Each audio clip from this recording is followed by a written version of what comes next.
সবাই পড়ুন। أعوذ بالله من الشيطان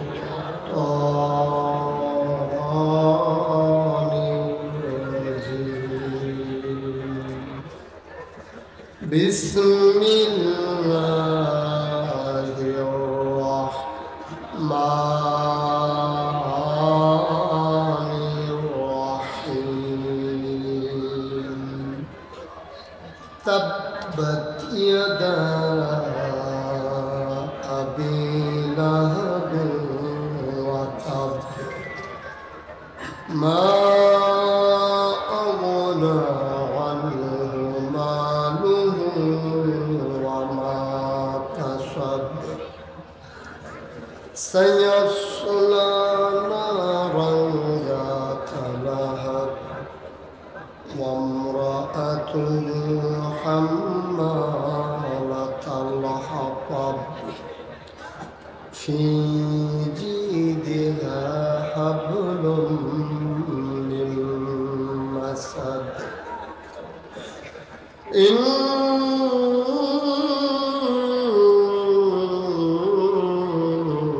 الله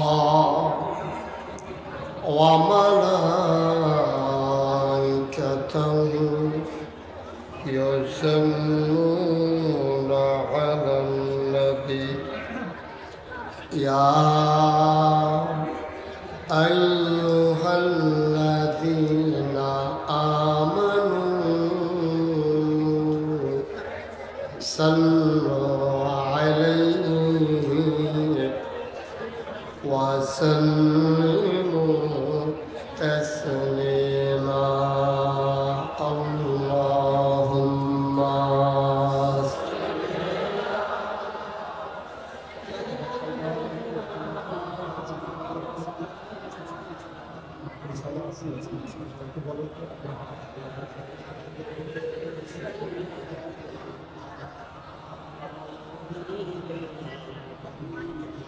জোরে সুরে মহাব্বতের সাথে গলা ছেড়ে দিয়ে পড়ুন আল্লাহুম্মা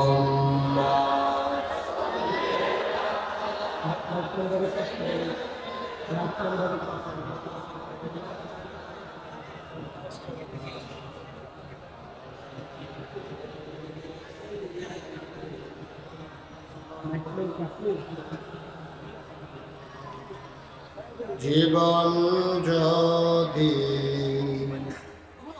যায় চলে যা ঈমান ছাড়া যাবে না জীবন যদি যায় চলে যা ইসলাম ছাড়া যাবে না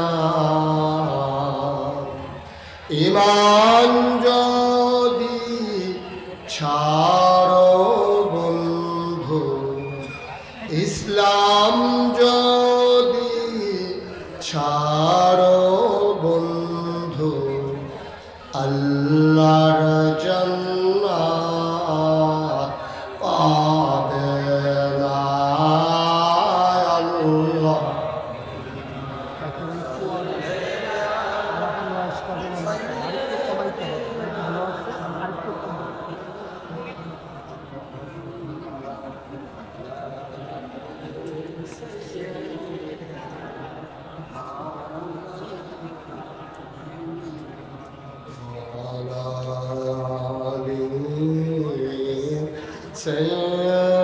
سيدنا مولانا بلغ العلا بكماله كشف الدجى بجماله حسنت جميع خصاله صلوا عليه अश्क महबूब खुदा जिस दिल में हासिल नहीं, लाखों मोमिन हो तो मगर ईमान में कामिल नहीं। बलगल उला बिकमालिही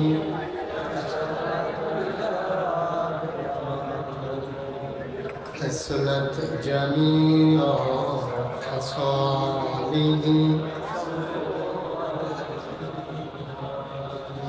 सल्लल्लाहु या कौम बल सल्लु अला सद्रिल आमीन मुस्तफा जाइल्ला रहमतन लिल अल्लाहुम्मा सल्लि व सल्लिम व बारिक अलैहि ला इलाहा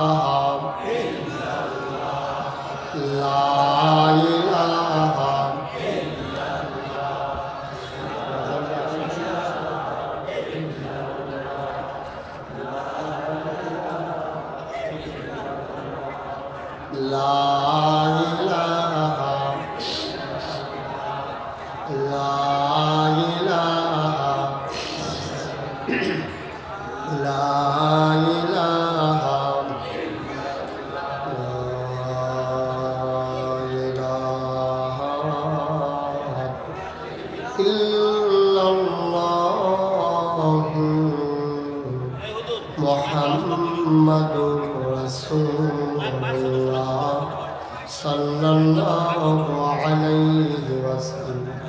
अल्लाहुम्मा सल्लि व सल्लिम व बारिक अलैहि।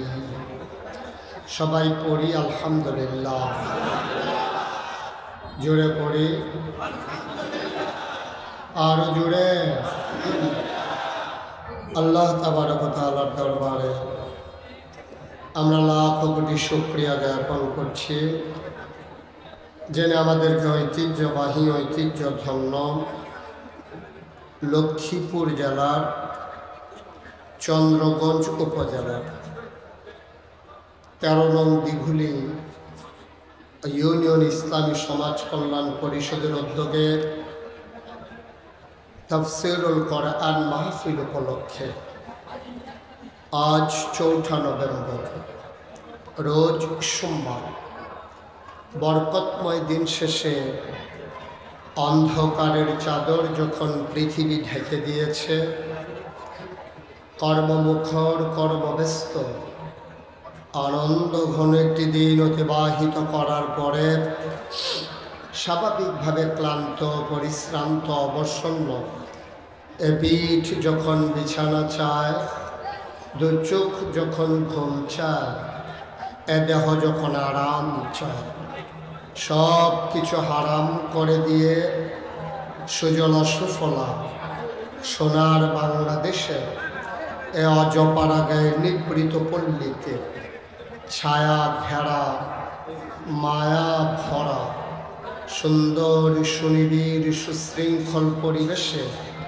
মাথার উপরে সামিয়ানা, নিচে বসার জায়গা, লাইটিং মাইকিং এর ব্যবস্থা করে এই এলাকার হাজার হাজার মানুষ থেকে যাচাই করে বাছাই করে করুণা করে দয়া করে মায়া করে সকল প্রকারের ঝামেলা থেকে মুক্ত রেখে অসুস্থতা থেকে সুস্থ রেখে যিনি আমাদেরকে আসার বসার কিছু কথা শোনার সুযোগ করে দিলেন।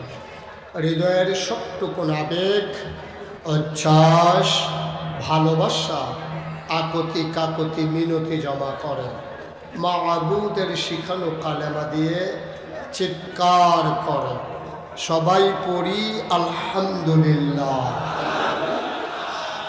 জনাব সাহেবে সদর আজকের এই মাহফিলের জনাব সভাপতি, ইসলামী সমাজ কল্যাণ পরিষদের সম্মানিত সভাপতি মৌলানা মাসউদুল করিম সাহেব আমার পূর্বে কথা বলেছেন, হৃদয়ের কাছের মানুষ, মন থেকে যে মানুষটিকে ভালোবাসি, লক্ষ্মীপুরের কৃতি সন্তান আওলাদের রাসূল এবং বাংলাদেশ মাজলিসুল মুফাসসিরিন লক্ষ্মীপুর জেলার সম্মানিত সভাপতি,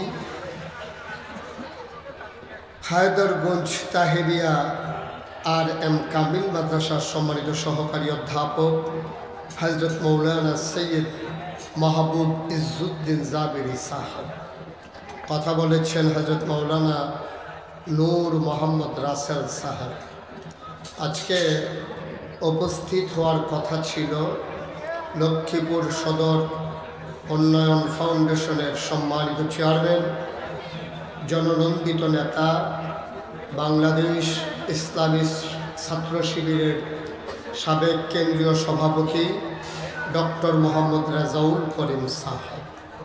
উপস্থিত এই এলাকার বিভিন্ন মসজিদের ইমাম সাহেবান, ওলামায়ে কেরাম, মুরব্বিয়ানে আযাম, কলিজার টুকরা যুবকেরা, পর্দার আড়ালের মা ও বোনেরা, সবার প্রতি আমার আবারও আন্তরিক সশ্রদ্ধ সালাম।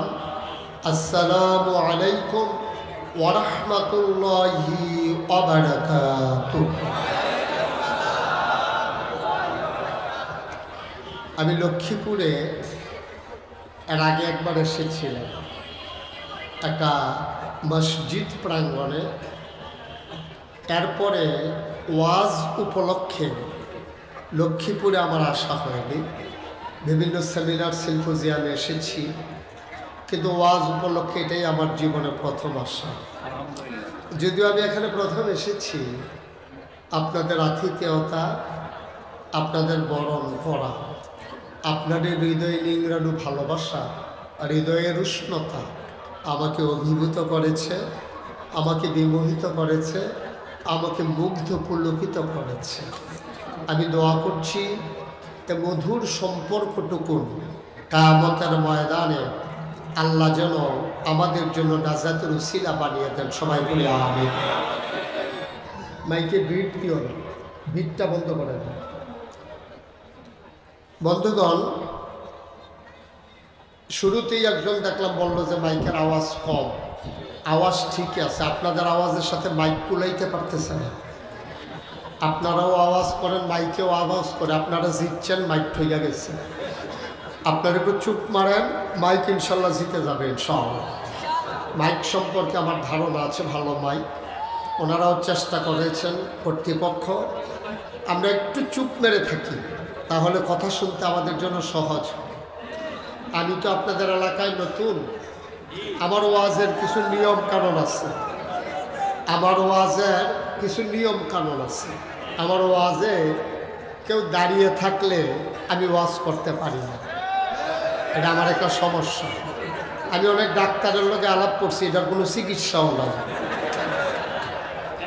আমি জিজ্ঞাসিলাম যে ভাই এটার কোনো চিকিৎসা না হলে ওই যারা দাঁড়াইতে হয় বইয়া যাওন গা, এটা একটা চিকিৎসা হবে। সবাই বসুন, একজন লোক দাঁড়িয়ে থাকার দরকার নাই। বস।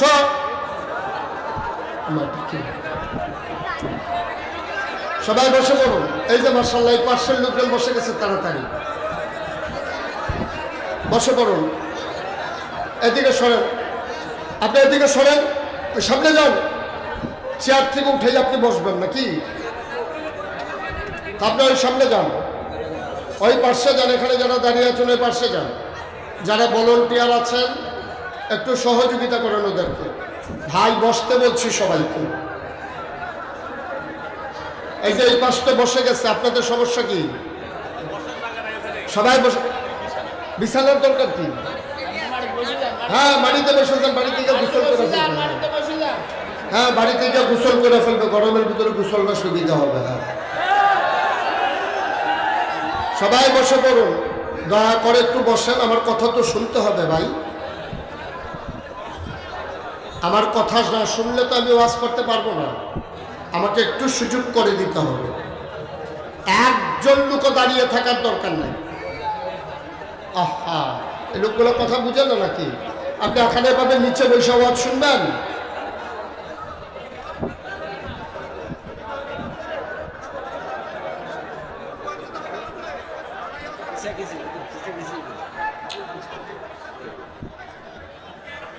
জি জি জি, আপনি যেটা করতেছেন এটা হবে না, বসেন। এই তো মাশাআল্লাহ, এই কয়েকজনের জন্য এই 5টা বাকি রইল নাকি? কথা বললেন না, এটা কোরআনের মাহফিল, এটা খামখেয়ালির বিষয় না, এটা হই হল্লোর চিৎকার চেঁচামেচির জায়গা। ধৈর্য ধরে সবর এখতিয়ার করে আমরা কথা শুনবো ইনশাআল্লাহ। আল্লাহ যেন কবুল করে, সবাই করে আমিন। এভাবে এভাবে আস্তে আস্তে করে, যে পিছনে আমার উপরে না, পিছন দিক থেকে। যে ভাইয়েরা একটু সুযোগ দিতে হবে আমাকে, আমি যখন যেটা বলতে বলি সবাই আওয়াজ করে বলবেন ইনশাআল্লাহ। আমরা একটু প্র্যাকটিস করি। হ্যাঁ, বলেন সুবহানাল্লাহ। সবাই বলছেন? মঞ্চের ওনারাই তো বলেন, আস্তে বলছে না? হ্যাঁ আস্তে বলছে। আমার দিকে ঘুরে বসেন, আমার দিকে ঘুরে। আমি তো দেখা দেখা ওয়াজ করি, তো আরো সামনে এসে বসেন, আমার দিকে ঘুরে বসেন। আপনি আরো সামনে আসেন, ঘুরে ঘুরে এদিকে ঘুরে। মাশাআল্লাহ, সভাপতির চেয়ার একটু ঘুরাই দেন, একটু কোনাকুনি করে দেন, কোনাকুনি। হ্যাঁ সুবিধা হয়েছে না? হোক সুবিধা হয়েছে। পরে এটা কি আওয়াজ হলো ভাই? এটা কি খেলা নাকি যে করে একটা দিলেন? কি হলো এটা? সবাই পড়েন আলহামদুলিল্লাহ, বলেন সুবহানাল্লাহ, বলেন আল্লাহু আকবার। শুকরিয়া আদায় করলাম কার? করব কার? করে যাব কার? লস না লাভ? কম না বেশি? প্রমাণ আছে নাকি নাই? আমার আল্লাহ রাব্বুল আলামিন কোরআনুল কারীমে কত সুন্দর করে ওয়াজ করে দিলেন। আল্লাহ বলেন, লা ইন শাকারতুম লা আযীদান্নাকুম। ও দুনিয়ার মানুষ, নিয়ামত পেয়ে যদি শুকরিয়া আদায় করবে, যেই নিয়ামত পেয়ে শুকরিয়া আদায় করবে, শুকরিয়া আদায়ের কারণে ওই নিয়ামত আমার আল্লাহ আরো বহুত গুণে বাড়িয়ে দেবেন। বলেন সুবহানাল্লাহ। আমার আল্লাহ যা বলেন তা করেন নাকি করেন না? কম কম না বেশি বেশি? প্রমাণ আছে নাকি নাই? কোরআনুল কারীমে 30 পারায় সূরা বুরুজের শেষ অংশে কত সুন্দর করে আল্লাহ ওয়াজ করে দিলেন। আল্লাহ বলেন, ফাআলুল লিমা ইউরিদ। আমার আল্লাহ এমন আল্লাহ, আর যা মন চায় এই কাজটাকে আমার আল্লাহ বেশি বেশি করে দেন। বলেন সুবহানাল্লাহ। আল্লাহ দুনিয়ার মানুষের মতো না। দুনিয়ার মানুষ বলে একটা, করে আর একটা, ঠিক কিনা? অসুখে পড়লে একরকম, ভালো হয়ে গেলে আরেক রকম, বিপদে পড়লে একরকম, বিপদ দূর হয়ে গেলে আরেক রকম, রাতের আধারে একরকম, দিনের আলোতে আরেক রকম, নির্বাচনে দাঁড়াইলে একরকম, পাশ করার পরে আরেক রকম, ঠিক একটু বেশি ঠিক না? কমন পড়ছে, বুঝা গেল। মুসলমান মন দিয়ে শোনো রে ভাই, দুনিয়াতে আমরা মানুষ ছিলাম না। এই দুনিয়াতে ছিল জিন আর ফেরেশতা। জিনারা মারামারি, কাটাকাটি, ঝগড়া বিবাদ করলো। আল্লাহ রাগ করলেন, ফেরেশতা পাঠাইয়া জিনদেরকে পিটাইয়া আল্লাহর জমিন আল্লাহ খালি করে দিলেন। আল্লাহর জমিন আল্লাহ খালি রাখবেন না, তিনি ইমার্জেন্সি অ্যাসেম্বলি কল করলেন, সংসদের জরুরি অধিবেশন। সেখানে স্পিকার হলেন স্বয়ং আল্লাহ। মেম্বার অফ পার্লামেন্ট হলো সমস্ত ফেরেশতারা। বলেন সুবহানাল্লাহ। গোটা বিশ্ব পরিচালনার জন্যে রাষ্ট্রীয় অবকাঠামো আছে। যেমন আমেরিকাতে হোয়াইট হাউস, ব্রিটেনে পার্লামেন্ট, জার্মানিতে সিনেট মেম্বার, ভারতে লোকসভা, মধ্যপ্রাচ্যে মজলিসে শোরা, আর বাংলাদেশে হচ্ছে সংসদ। আজব বিষয় কি জানেন? সংসদ হচ্ছে নীতি নির্ধারণী ফোরাম। ওরা রাষ্ট্রের পরিচালনা করবে, নীতি নির্ধারণ করবে। আমরা গত সংসদে দেখলাম যেখানে বুদ্ধিজীবী, যেখানে থাকার কথা আইনজ্ঞ, যেখানে থাকার কথা জাতির বিবেক, সেই সংসদ দখল করে নিয়েছিল নর্তকী, গায়কী আর সুদখুর, ঘুষখুর, মদখুর, ক্যাসিনো চালানোওয়ালারা। ঠিক কিনা? গোটা পৃথিবীতে যত সংসদ আছে, রাষ্ট্রীয় যত অবকাঠামো আছে, সেখানে ভালো মানুষকে পাঠানো হয়। আর আমার দেশের সংসদে সুদখুর ছিল না কি ছিল না? ভয় পাওয়ার দরকার নেই। বিপদ আসলে আমার উপরে আসবে, আপনারা আপনাদের মতো জবাব দিয়ে। হুকুমের আসামি হলে তো আমি হবো। আমি কইছি দেখেন, আপনারা কইছেন, সমস্যা নেই। মুসলমান, বাংলাদেশের সংসদে সুদখুর ছিল না কি ছিল না? ঘুষখোর, মদখোর, ক্যাসিনো চালায়, গান গায়, নাচে, আজে বাজে মানুষ দিয়া সংসদ পরিপূর্ণ। আমার আল্লাহ তাবারক ওয়া তাআলা ইমার্জেন্সি অ্যাসেম্বলি কল করলেন। আল্লাহর যে সংসদ, সেখানে স্পিকার হলেন স্বয়ং আল্লাহ, মেম্বার অফ পার্লামেন্ট হলো সমস্ত ফেরেশতারা। বলো সুবহানাল্লাহ।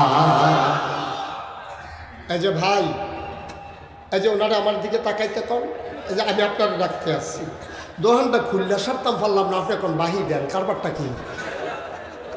মাত্র ওয়াজটা শুরু হয়েছে না উঠি শুরু হয়েছে? আপনি আইছিলেন কি লিগা? কারা কইছে আইতে? হ্যাঁ, চিন্তাও করবেন না, উঠোনে সাফা দিয়ে বইয়া থাকে, উঠে মাহফিলের ভিতরে উঠবে। অভ্যাস খারাপ হয়ে গেছে। আমার মনে হয় জান্নাত দিলে এবার বাড়ি যেত কাছে সারসে উঠতো না, সারসে। আমিন কম, জোরে কম। এখন আল্লাহ ইমার্জেন্সি অ্যাসেম্বলি করবে, কথা মনে আছে? আল্লাহর একটা সংসদ আছে, সেখানে সভাপতি স্পিকার হলেন আল্লাহ, মেম্বার অফ পার্লামেন্ট সমস্ত ফেরেশতারা। আল্লাহ ডাকলেন, ফেরেশতারা জানতে চাইলেন, মাওলা ও রব্বে কারীম, কেন আমাদেরকে ডেকেছেন? আলোচনা হয়েছে লক্ষ কোটি বছর আগে, ১,৫০০ বছর পরে আমরা যেন আজ এই ৪ঠা নভেম্বর ২০২৪ দিঘুলি ইউনিয়নের মানুষগুলো যেন সে আলোচনার বিষয়টুকুন জানতে পারি। আল্লাহ সে আলোচনার বিষয়টুকুন কোরআনুল কারীমে কোট করে দিয়েছেন। সুবহানাল্লাহ বলবেন না? সেদিন আলোচনাটা কি হয়েছিল আমরা অনেকেই জানি, আমরা অনেকেই পারি। চলেন সবাই মিলে পড়ি। কোরআনে ঢোকার আগে মারদুদ শয়তান থেকে ফেরেছে, যিনি রহমান, যিনি রহিম, তার নামে চলেন শুরু করি, সবাই পড়ি। আউযু বিল্লাহি মিনাশ শাইতানির রাজীম। বিসমিল্লাহির রাহমানির রাহিম। ইন্নী জাইলুন ফিল আরদি খলিফা। আল্লাহ ডেকে বললেন, আমি একটা কাউম বানাতে চাই, একদল মানুষ বানাতে চাই, যাদের পরিচয় হলো তারা আমার খলিফা। সুবহানাল্লাহ বলবেন না? ফেরেশতারা বলল, বানাবেন না, মানুষ বানাবেন। ওরা মারামারি করবে, কাটাকাটি করবে, ঝগড়া বিবাদ করবে, টাকা হাওলাত নিয়ে ঘুরাবে, জমিনের হাল চাষ করতে করতে আরেকজনের জমিনে ঢুকে যাবে, দোকান বাকি খাইলে ফেরত দেওয়ার কথা মনে থাকবে না। মানুষ বানাইবেন, বুডের বাক্স লইয়া উঠা দিব আছে নাকি নাই? আমি কইছি আছে নাকি নাই, থাকলে তো আপনার থাকলে না, আপনারা কইতেছেন আছে। কই আছে? গত 4 বছর আগে আমার মাহফিল ছিল কুমিল্লা চান্দিনা। কইছিল কথা কইতেন না, একজন কথা কই না, আমার লগে বইলেন, দরকার ছিল না কথা কইয়ান। কইছিল চান্দি। তো চান্দিনা মাহফিলে যখন আমি বলছি ও ফেরেশতারা কইছে মানুষ বানাইয়েন না, ভোটের বাক্স লইয়া উঠা দিব সব দাঁড়াই গেছে। হুজুর ফাওয়াজ করেন না, এখন আর বাক্স লইয়া দৌড়াদৌড়ি নাই। আমি তো আওয়াজ, তারা তো আও নাই। শেষ পর্যন্ত আমি কয়েকজন মুরব্বীর গেলাম, ভাই আমি দি কইতে আছি বাক্স লইয়া দৌড় দিব, তারা দি কয় নাই। মুরব্বীরা আমার দিকে চাইয়া কয় হুজুর বাক্স লইয়া দৌড় দিব কি লিগা, বুটে তো নাই। ভোট থাকলে না বাক্স লইয়া দৌড়, বুটে নাই বাক্স লইয়া দৌড় দিব, কারবার তো আগের রাইতে খতম।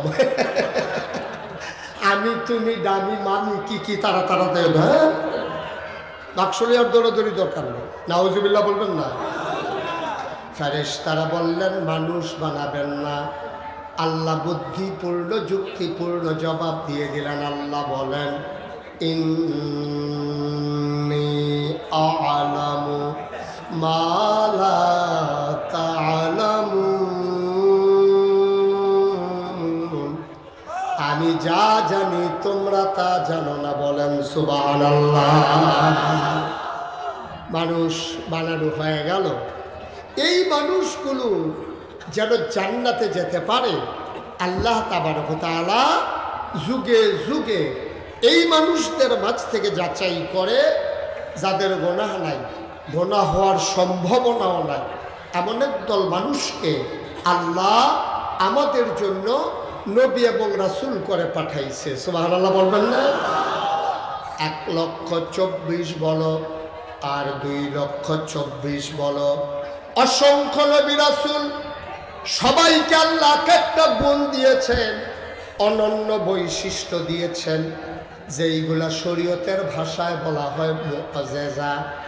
আদামু সফিউল্লাহ, নূহ আদমে সানি, ইব্রাহিম খলিলুল্লাহ, ইসমাইল জাবিউল্লাহ, মূসা কালিমুল্লাহ, ঈসা রূহুল্লাহ। সুলাইমান নবীর দিল রাজত্ব, দাউদ নবীর দিল সুন্দর কণ্ঠ, মূসা নবীর দিল জালালি মেজাজ, ঈসা নবীর দিল জামালি মেজাজ।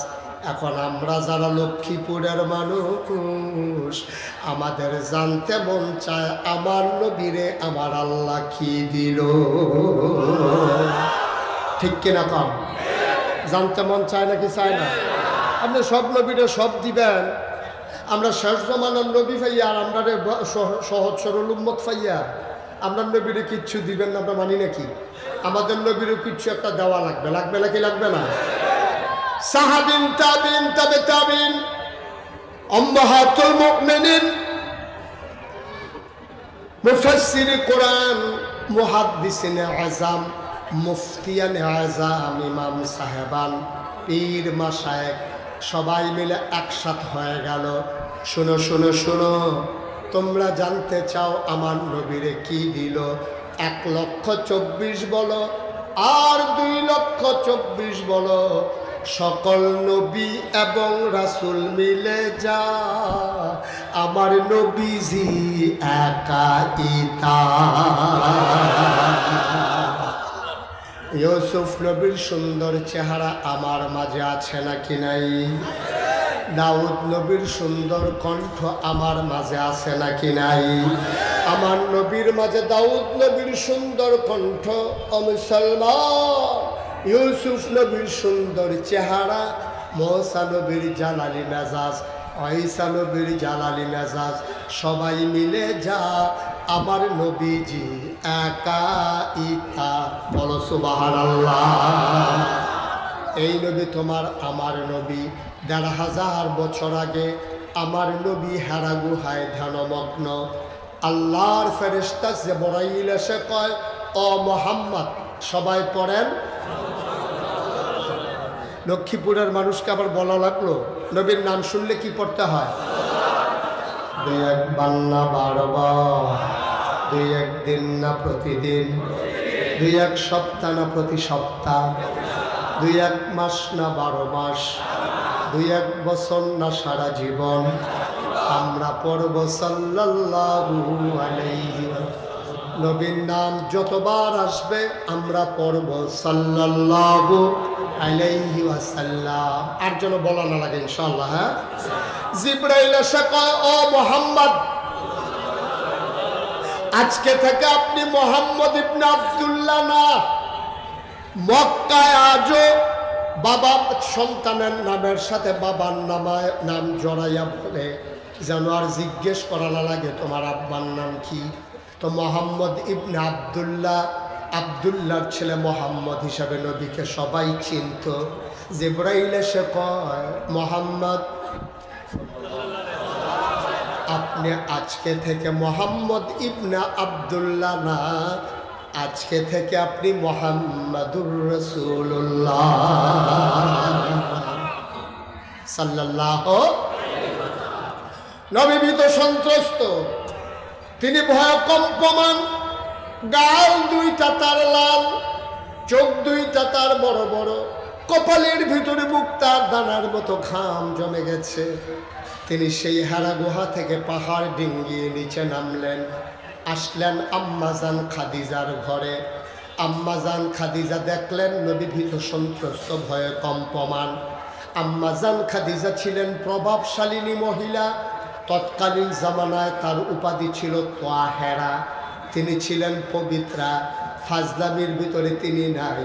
সেই জাহেলিয়াতের জামানায় তিনি ছিলেন উত্তম চরিত্রের অধিকারিণী, বলেন সুবহানাল্লাহ। ওনার প্রচুর সম্পদ ছিল।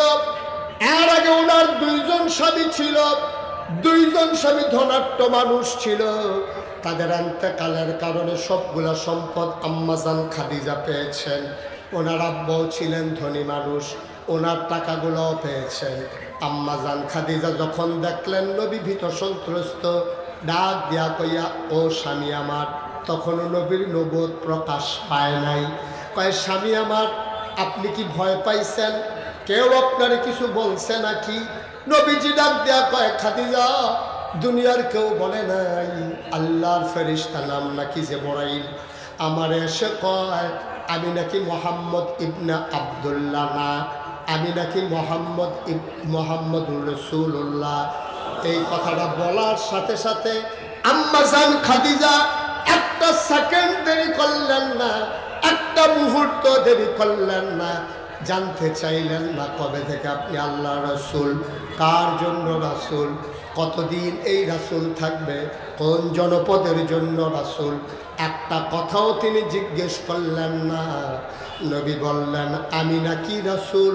আর আম্মাজান খাদিজার সাথে সাথে রায় দিয়ে দিলেন আপনি অবশ্যই রাসূল।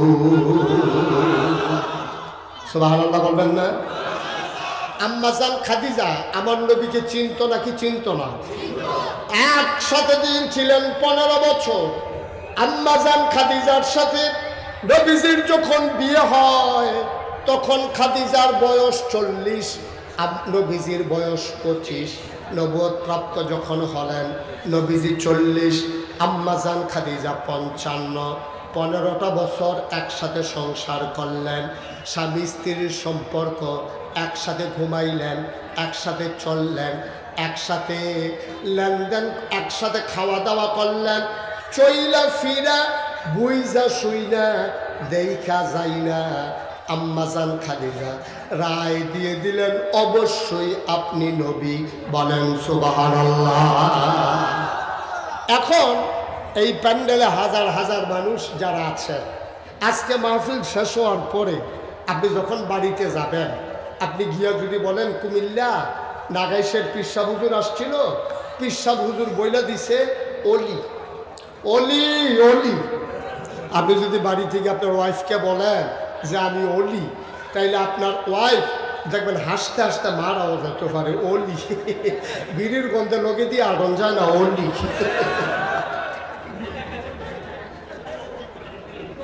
এই যে ভাইয়েরা, এই যে কি শুরু করছেন আপনারা?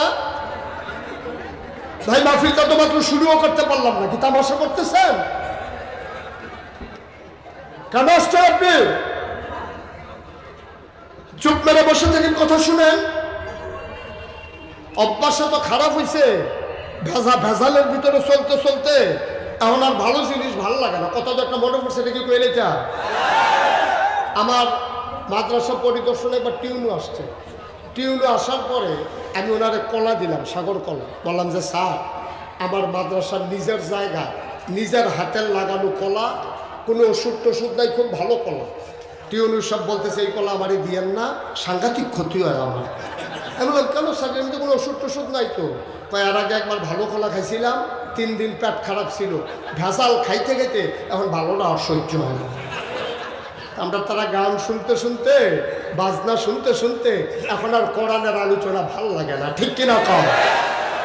মুসলমানের সন্তান 15 মিনিট হয়েছে না, ওয়াজ শুরু হয়েছে, হাঁটাহাঁটি শুরু করছে। আজব কারবার, মনে করছে কয়েক মিনিট পরে আমি সাইডে দিতে আছি, সাংঘাতিক দেরি হইব।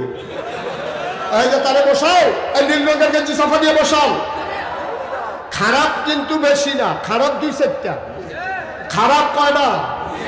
কিন্তু এই 2-4টারে আমাদের তারা ডাক দেয় নাই বইলে আজকে করুণ অবস্থা।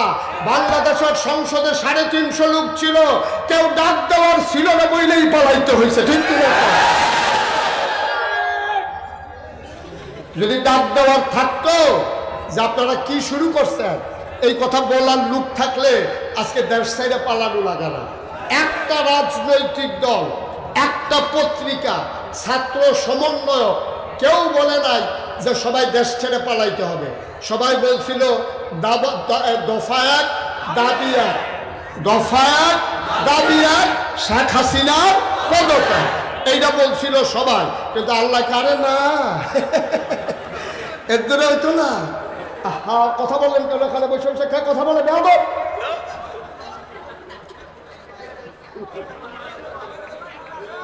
বলছে দফা 1 দাবি 1, শেখ হাসিনার পদত্যাগ। বলছিল পদত্যাগ হইলেই চলবে, আল্লাহ পদত্যাগে চলবে না, দেশ ত্যাগ, ঠিক কিনা? খেলা কার? বা কথা কানা খেলা কার? যারা কইছিল খেলা হবে, তারা তো আগেই খেলার মাঠ তৈরি হওয়ার আগেই বেঁচে গেছে। খেলা হবে কইয়া, ফুটবল মাত্র দিছে, প্লেয়ার নাই। কি খেলোয়াড়, খেলা হবে? আওয়াজে পাকিস্তান, আওয়াজের সুবিধা, কারবার বলা নাই, ঠিক কিনা কম? যারা বলছিল খেলা হবে তাদেরকে মাঠে খুঁজা পাওয়া যায় নাই, শুধু পদত্যাগ করে নাই, আল্লাহ দেশ ত্যাগ করাই ছাড়ছে, ঠিক কিনা বলুন? কষ্ট হইতেছে আপনাদের? বিরক্ত করা যাবে না, মাহফিলে উঠাউঠি করা যাবে না। আমি যতক্ষণ ওয়াজ করব একজন লোক উঠার চিন্তাও করবেন না, চুপ মেরে বসে থাকবেন। হাঁটাহাঁটি আমি পছন্দ করি না। বসেন সবাই, কোন আমিন জুড়ে, আরো জুড়ে। আমার কথা কি শুনতে আপনাদের অসুবিধা হয়? তো যখন যেটা বলতে সাথে সাথে বলবেন, বলেন সুবহানাল্লাহ।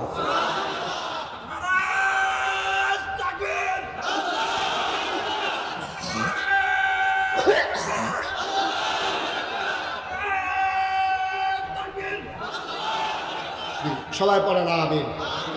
ঠিক আছে, এই সময় ওনার স্লোগানটা দরকার ছিল, কারণ এনে শয়তানের উপরে বাসা বাঁধছে তো, তাকবীরটা দেওয়াতে শয়তানের উপর সাইড হইছে। হ্যাঁ, আমিন কর জুড়ে, আরো জুড়ে, সবাই কন মারহাবা। এখন কথা তো মনে আছে না? এখন আপনি যদি বাড়িতে গিয়ে আপনার ওয়াইফ, কি ওয়াইফ, আপনার স্ত্রীকে যদি বলেন যে আমি অলি অলি, এবারই করবো বালিশটা বারান্দার গিয়ে উঠতে দেন, অলি লাগতো না, বিড়ির গন্ধে সারাটা বছর জানালার দিকে ফিরা ঘুমান লাগে, তাই ফিরেও ঘুমাইতাম পারি না, অলি বাড়িছে অলি।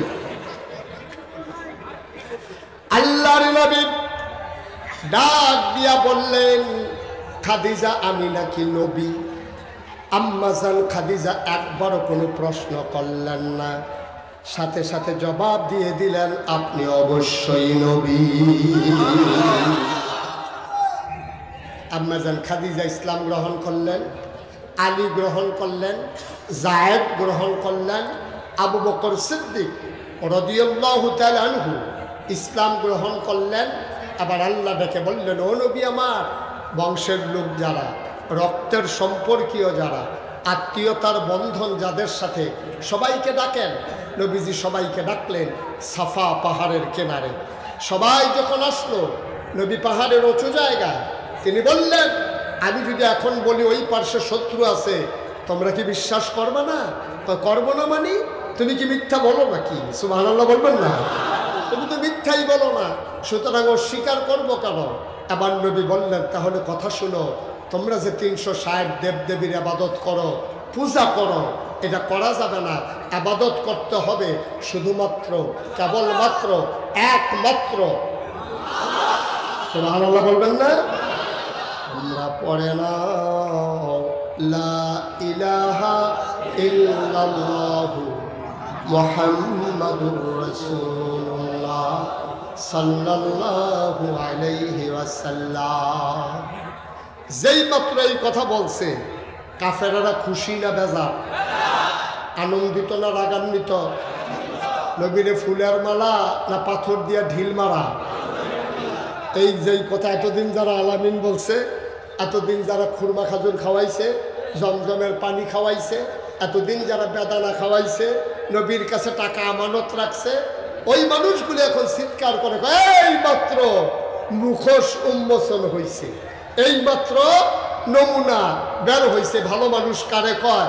এতক্ষণে আমরা বুঝছি, বেড়া তোমার আমরা আলামিন কই, তোমার আমরা সাদেক কই, তোমার কাছে মালসামানা আমানত রাখি, আর তুমি বেড়া আমাদের ধর্মের মুখে, বাপদাদার মুখে ধর্মের কালিমা খাইছ, এই ছিল তোমার মনে? তৎকালীন জমানায় কাফেরদের সর্দার ছিল আবু জাহেল। কি নাম? এই ইসলামের বন্ধু না দুশ্মন? চরম দুশ্মন। সে করে কি, নবীজির দিকে ঘুষি মারার জন্য আগাইয়া যায়। তো নবীজির দিকে যখন ঘুষি মারতে যায়, তো 2-3 জন আবার টান দিয়ে ধরে রাখে। যখন দুইজনে ঝগড়া লাগে, যদি ধরুনটা থাকে, ঝগড়া জমে বেশি, সাইরা দেন দুইজনে দুইটা খাইয়া ইয়া ফোরো, আপনার ঠেললো আর ফরাইতে পারতেন। আর আবু জাহেল যখন রুখা যায় নবীর গায়ে ঘুষি মারার জন্য, তো 2-3 জনের টান দেয়, আবু জাহেলকে সাইরে, কিন্তু সাইরা দিলে আবার আগ্রহ না, কারণ তার মনে চিন্তা যে যদি মোহাম্মদের গায়ে আমি আঘাত করি, মোহাম্মদের যারা চাচা আছে তারা যদি আমার ফিরাই আঘাত শুরু করে, তা আমি যাব আবু জাহেল নাই। এই চিন্তা করে সে যায়, দেয় না। এবার নবীর আপন চাচা নাম হলো আবু লাহাব। কি নাম? কথা বলা কি নাম? আবু লাহাব। সে করছে কি, আবার একটা পাথর হাতে নিছে, পিছনে কথা বললেন না, পাথর হাতে নিয়ে সে নবীর দিকে ঢিল মারছে, জঘন্য একটা গালি দিছে, ইয়া মোহাম্মদ তাব্বান লাক, ও মোহাম্মদ তোমার ধ্বংস হোক। নাউজুবিল্লাহ বললেন না? এটা কিন্তু আপন চাচা আবু লাহাব। এই ঢিলটা যখন মারছে, পাথর নবীরে চিনছে, পাথরটা সামনে পড়া গড়াইয়া নবীর কদম মোবারকে গিয়া লেগে গেছে, পাথর আর নবীর গায়ে লাগে নাই। সুবহানাল্লাহ বললেন? এখন পাথর মাইরা আবু লাহাব যখন গালি মারছে, নবীজি ওরা তো আরবি বুঝতো, ইয়া মোহাম্মদ তাব্বালাক, ও মোহাম্মদ তোমার ধ্বংস হোক, এই কথা বললে যখন গালি দিছে, নবীর মনে আনন্দ না কষ্ট? কথা কয় না, আনন্দ না কষ্ট? সাহাবায়ে কারাম নবীরে কানে কানে কই, ইয়া রাসূলুল্লাহ আবু লাহাব কি ধরে হইতা? আরে না, আমরা এখন মাইনরিটি, ওরা মেজরিটি, আমরা এখন ওদের সাথে পারবো না, সময় আসবে ইনশাআল্লাহ। ঠিক কিনা কও? সময় আসবে, অপেক্ষা করো। নবীজি চুপ মেরে বসে আছেন, নবীর গাল বেয়ে বেয়ে পানি পড়তেছে। আরে আজকে আমার আব্বা নাই বইলা আমার চাচা আমারে পাথর মারলো, গালি মারলো, আমার আব্বা যদি থাকতো চাচাকে এই কাজটা পারতো। নবীজি চুপ মেরে উঠে গেছেন, দূরে গিয়া সাহাবাদের সাথে নিয়ে খুব মন খারাপ। সাহাবারা বলতেছে, ইয়া রাসূলুল্লাহ আমরা কি কিছুই করব না? নবীজি মুচকি হেসে কয়, কে বলে কিছু করব না? আমাদের মামলা যেখানে দেওয়ার দিয়ে রেখে দিয়েছি। কয় কোথায় মামলা দিছেন? থানায় না, নিম্ন আদালতে না, জজ কোর্টে না, হাইকোর্টে না, সুপ্রিম কোর্টে না, আপিল বিভাগে না, আমি বিচার দিয়েছি যিনি আহকামুল হাকিমিন মহান রব্বুল আলামিনের দরবারে যেখানে বিচার দিলে কোনোদিন ফেরত আসে না, ঠিক কিনা? নবীজি বিচার দিছে আল্লাহর দরবারে। আল্লাহর দরবারে বিচার দিলে পাওয়া যায় নাকি যায় না? আল্লাহর নবী কয় লা হিজাবা বাইনাহু ওয়া বাইনাল্লাহ, ওই মাজলুমের মাঝে আল্লাহর মাঝে কোনো পর্দা নাই। ডাকটা দিতে দেরি, কবুল হইতে দেরি নাই।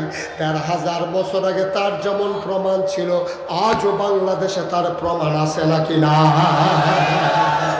১৭ বছরে কত মায়ের বুক খালি হয়েছে। আমার ইসলামী আন্দোলনের কর্মীরা নির্ঘুম রাত কাটিয়েছে। এক জায়গায় মুসলমানেরা ঘুমাতে পারে নাই। মামলা হয়েছে, মানুষগুলো গুম হয়েছে, হামলা হয়েছে, নির্যাতন হয়েছে।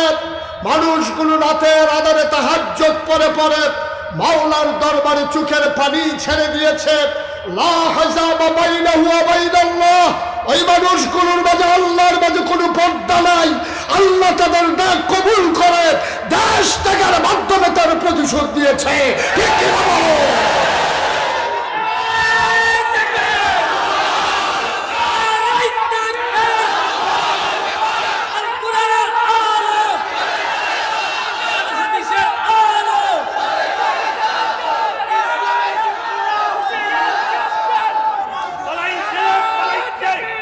সবাই বলেন আমিন, জোরে পড়েন আমিন। ফালাইছে তো অনেক দিন হয়েছে, এতদিন পরে করতেছে, 3 মাস হয়ে গেছে, এতদিনের পর ফালাইছে। উনি বোধহয় দেখা করতে গেছিল, ফাইসেন আছে, এখন মনে হয়েছে। আমিন কর। তাহলে আল্লাহর কাছে বিচার দিলে পাওয়া যায় নাকি যায় না? আমরা তো স্পষ্ট জানি নবীর এই পথ কুসুমাস্তীর্ণ ছিল না, পথ ছিল কণ্টকাকীর্ণ। ১,৫০০ বছর ধরে নয়, শুধু সে আদম আলাইহিস সালাম থেকে শুরু করে আজ পর্যন্ত যত মানুষ এই পথে যেয়েছে, রক্ত রঞ্জিত হয়েছে পথ। তাদের পা হয়েছে ক্ষত বিক্ষত, তাদের মামলা হয়েছে, হামলা হয়েছে, জাল জুলুম নির্যাতন হয়েছে। আমরা বলেছি মামলা হবে, হামলা হবে, জাল জুলুম নির্যাতন হবে, প্রয়োজনে জীবন দেওয়া যাবে, ঈমান দেওয়া যাবে না। রাজি হচ্ছে কিনা? হাত তুলে দেখাও।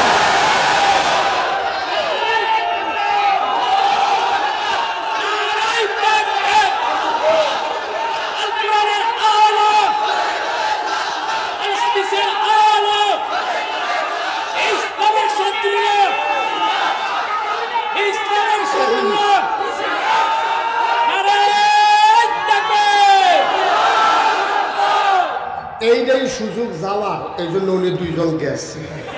এই সুযোগ আর পায় না, না পায়, জিতছে জিতছে। বাড়ুইছে, দাঁড়া হইলে তো বাড়ুইছে, বাইক গিয়া কইতে পারবো বাড়ুইছি।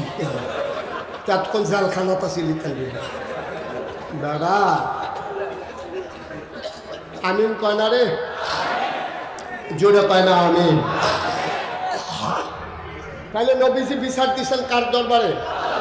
খুব সূক্ষ্ম কথা, চিকন কথা। কোরআন বুঝতে হলে একেবারে না কান খোলা রেখে খরগোশের মতো কান খাড়া করে মাছের মতো নিষ্পলক নয়নে কথা শুনতে হবে মনোযোগের সাথে, ঠিক কিনা কম? এখন মোহাম্মদ তাব্বা লাগ বলে গালি দিছিল আবু লাহাব, মনে আছে কথা? নবীজি বিচার দিছে কার কাছে? কথা কেনা কার কাছে? এমন সময় নবী বসে বসে দুঃখ করতেছেন, সাহাবারা বলতেছে ইয়া রাসূলুল্লাহ, দেখছেন আপনার চাচাই কি কাজটা করলো? নবীজিকে টেনশন করো না, জায়গা মতো বিচার দিয়া রাখছি।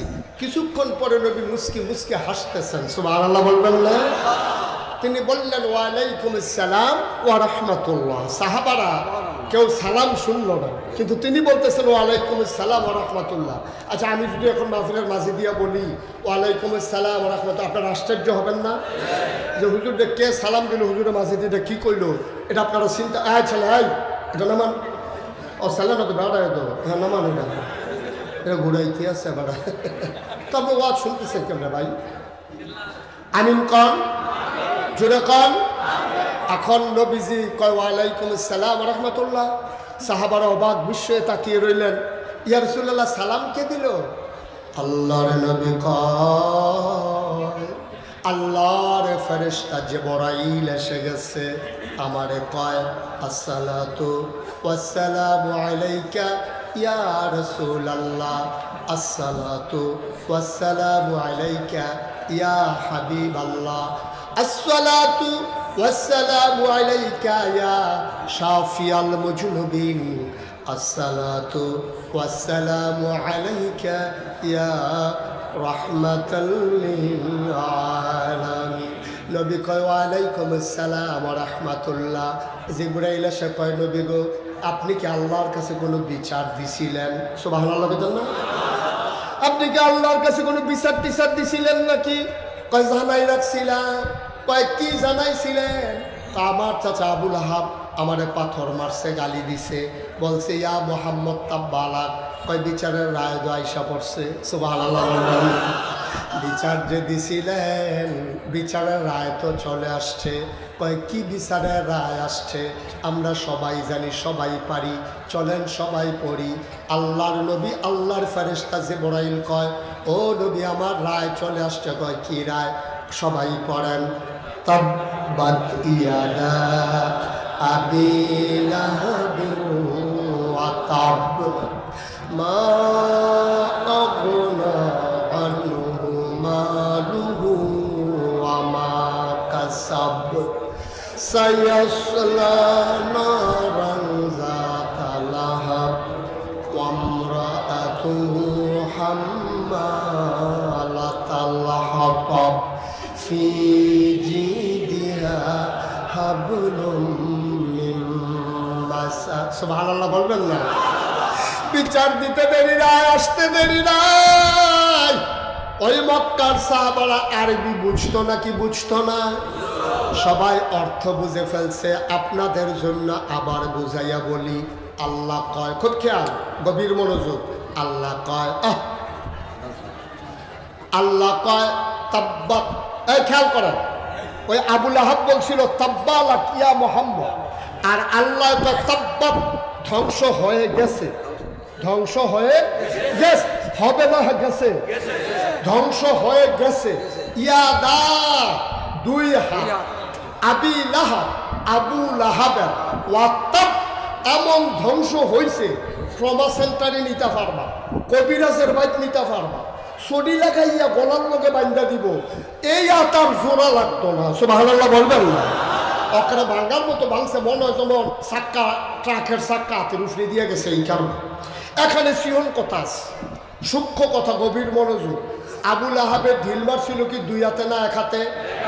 তাহলে আল্লাহ যে কইল তাব্বাত ইয়াদা ধ্বংস হয়ে গেছে দুই হাত, তো ঢিল মারছে যে এক হাতে, এই এক হাতে কামড়াবে ঘুরে ঘুরে ঘুরে লাভ, কামড়াবে টুকরো টুকরো ঘুরে লাভ, কিন্তু দুই হাত ধ্বংস হইতো কেন? মাইক আমার কাছে আছে দেখা আমার যা মন চায় তা কমেডিকে আপনারা মান্য নিবেন। আল্লাহর ক্ষমতা আছে দেখা আল্লাহ কই দুই হাত ধ্বংস, ঢিল মারছে এক হাতে, দুই হাত ধ্বংস হইতো কে লেগে? ও বিচার কি করবা? আমরা মুফাসসিরিনে কারাম কয় ভাইও তুমি যে দুর্বুঝ, তোমার হলে আল্লাহ চলে না, আল্লাহর বুঝ বড় গাঢ়।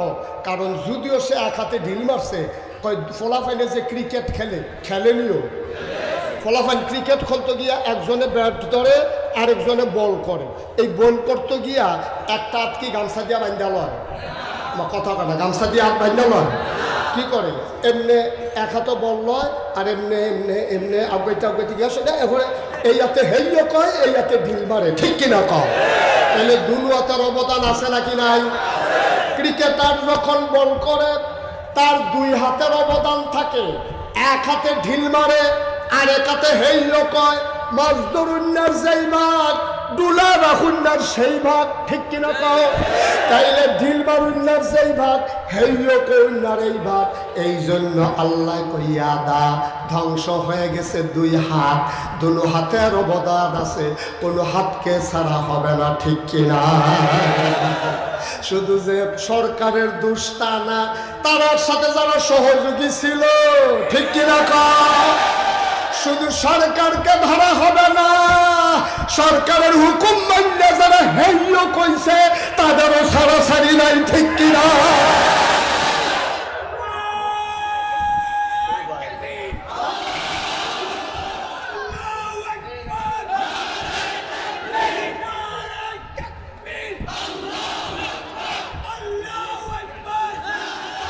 সবাই পড়েন আমিন, জুড়ে পড়েন। তাইলে আল্লাহকে তাব্বাত ইয়াদা, ধ্বংস হয়ে গেছে কয় হাত? কথা কয় না, কয় হাত? এটা কি অবিচার হয়েছে না বিচার ঠিক আছে? অন্যায় বিচার হয়েছে না ন্যায় বিচার হয়েছে? ওই মাছ দবিন্দার যেই বাপ, দুলার হুন্ডারও সেই বাপ, ভাগ সমান সমান। সুতরাং আল্লাহ বিচার করে না। এরা কথা আল্লাহ কথা কয় কম, বুঝায় বেশি। আল্লাহ আমাদের মতো এত কথা কয় না। আল্লাহ সংক্ষিপ্ত কথা কইয়া বেশি বুঝাই দিছে। যদিও আল্লাহ বলছে তাব্বাত ইয়াদা, ধ্বংস হয়ে গেছে দুই হাত। মুফাসসিরিনে কারাম কয় এখানে এই দুইয়ের ভিতর আছে 6 হাত। কয় হাত? কথা কয় না দেখি, কয় হাত? 6 হাত। আমি একটা একটা করে হাতের নাম বলবো, আপনারা 1 2 গন্ডা যাবেন। হ্যাঁ, আপনি দেখি 6টা হয় কিনা। ডাইন হাত, নকল এক কয় না, জোরে কয় না। আরে আওয়াজ হইব কেন? সভাপতি তো কয় না, বাচ্চির তো লান্দায় সভাপতি না করলে মানুষ করলো সবাই দাফের দিকে চাই যাবিছে। ডাইন হাত,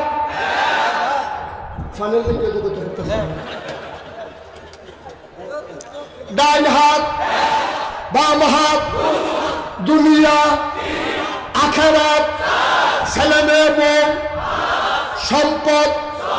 কয়টা হইল? আল্লাহ কইছে ইয়াদা, 2 হাত, ভিতরে রয়েছে 6 হাত। আবার বলি, ডাইন হাত, বাম হাত, দুনিয়া আখিরাত, ছেলে মেয়ে বউ সম্পদ। আল্লাহ আবুল আহাব রে, কোন জায়গায় ঢিল মারছো টের পাও নাই? কার গাঘাত করছো টের পাও নাই? যেই নবীরে বানাইয়া বলে দিলাম ওয়ামা আরসালনাকা ইল্লা রাহমাতাল লিল আলামিন। যেই নবীরে বানাইলাম রহমত, আর এই নবীর গায়ে তুমি ঢিল মারছো, মানুষ চিনো নাই, তুমি বড় ডেঞ্জারাস কারবার করে বইছ। বাইরে ভাই, আমার নবীরে তুমি চিনো নাই। আল্লাহ কয় ফাবিমা রাহমাতিন মিনাল্লাহি লিনতা লাহুম ওয়ালাউ কুনতা ফাজ্জান গালিজাল কলব লানফাদ্দু মিন হাওলিক فاعف عنهم واستغفر لهم وشاورهم في الأمر فإذا عزمت فتوكل على الله إن الله يحب المتوكلين سبحان الله বলবেন। তাহলে আমার নবীর মনটা গরম না নরম? আমার নবী গজব না রহমত? জোরে কয় না আমার নবী? আমার নবী বড় রহমত, শুধু মানুষের জন্য না রে, সবার জন্য আমার নবী রহমত। এই নবীরে ঢিল মারছে, আল্লাহ কয় তার 6 হাত নাই। আবুল আহাব বৈশা বৈশা নিচে মিটিং করতে আছে, কয় ঢিলটা যে মারলাম কেমন হয়েছে? কর্মীরা কয় সাংঘাতিক ঢিল মারছিলেন, শহীদ সুজা গেছে, কিন্তু উফরে গিয়া পড়ছে না দুধ মুখ খাইয়ে। ভাই সব শৈল শুন নাই, আপনি যে ঢিল মারলেন ওনার গায়ে গিয়া তো চললো না, এমনি গেছিল সুজা, কিন্তু গায়ে গিয়া পরে নাই। দুধ টুধ খাইয়েন, ভাবির কইয়ান দুধ মুধ খাওয়াইতো। আপনার তো শরীর একবারে দুর্বল হয়ে গেছে, ঢিল মেয়েটা নিতেন পারেন না, এইরকম মজা মারতে আছে। এর ভিতর দিয়ে নবীর কাছে যখন আয়াত নাজিল হইছে, সাহাবারা বলতেছি ইয়া রাসূলুল্লাহ, এটা কি গোপন রাখবো না প্রকাশ করে দেব? আল্লাহ যখন বইলা দিছে ভিতরে কালাপ কি, যারা যেখানে পাও বইলা দাও। এক সাহাবা দৌড় দিয়ে এসে দেখে আবুল আহাব তার কর্মীরা লইয়া মজা মারতে আছে। আইয়াসের গেল আহাব ভাইসা ঘটনা শুনছেন? কয় কি? কয় আল্লাহ তো কোরআনে আয়াত নাজিল করছে, আপনি যে আপনার নবীরে ঢিল মারছিলেন, গালি দিছিলেন, এটা জবাব আইছে তো। কয় কি জবাব আইছে? কয় তাব্বাত ইয়াদা আবি লাহাবেও ওয়াতা। আবুল আহাব আরবি বুঝে নাকি বুঝে না? আবুল আহাবের দৌড় শুনলে উঠা দিছে দৌড়, কর্মীরা পিছন দিক দিয়ে আঞ্জা দিয়ে ধরছে। আপনি আমরা নেতা না, আপনি দৌড় দিয়ে লাইলে আমরা গাছ উডন লাগে না? আপনি এটা কী কাম করছেন? আপনি যদি ভিতর থেকে আমরা বর্ডার ক্রস করা ছাড়া উপায় কি?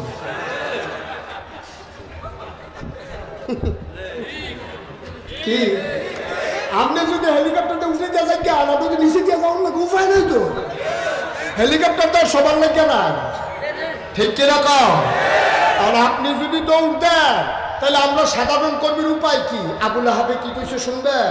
আবুল আহাব আরে বেড়া আমি কি দৌড় দেওয়া দিব নাকি তোরা দৌড় দিবি? আয়াত নাজিল হয়েছে আমার ব্যাপারে, ফলাফাই নিতেছে আমার গণভবনে, তোরা দৌড় দিবি কিন্তু আমি টার হইতেছি কি যাইতে আছে, গরম ভাত খাইতাম পারছি, গরম ভাত খাইতাম পারছি না, এটা নিজেকে আপনি আমি দৌড় দিলাম কি লেগা? আমার দৌড় ছাড়া উপায় কি? আয়াত নাজিল হয়েছে, আয়াত নাজিল হয়েছে আমার ব্যাপারে, আমি টার পাইতেছি কি কারবার যাইতে আছে। এবার কাফেরেরা কয় লাহাব ভাইসা আপনি কি মোহাম্মদের আল্লাহরে মানেন? কয় না। তো মোহাম্মদের আল্লাহ কি কইলো না কইলো এগুলো নিয়ে আপনার চিন্তার দরকার কি?